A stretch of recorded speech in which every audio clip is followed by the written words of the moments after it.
My name is Tatsuya Takahashi, and this is first patch for the Korg MS-10.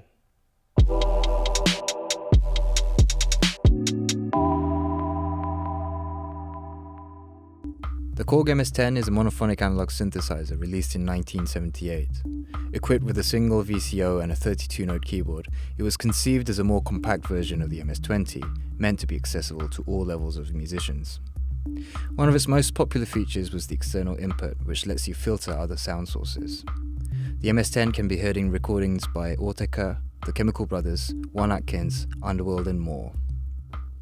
The MS-10 is a semi-patchable synthesizer, which means that all of the basic routing of the signal has already been done inside.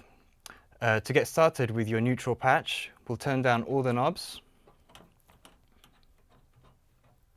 with the exception of pitch, which should be in the middle, and we'll open the cutoff and max out the sustain.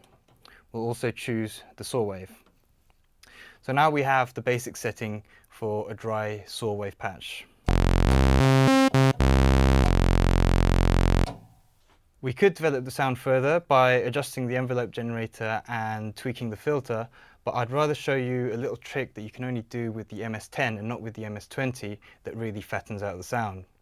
It's called PWM, or pulse width modulation, and it basically changes the shape of your square wave according to a modulation source. This time we'll use the modulation generator, which is basically Korg's way of saying LFO. So we'll take the triangle out of the modulation generator and into the PWM input. We'll adjust the modulation generator shape to a symmetrical triangle wave. We'll take the frequency up a little and we'll select the square wave on the oscillator. This is what it sounds like without modulation and with modulation.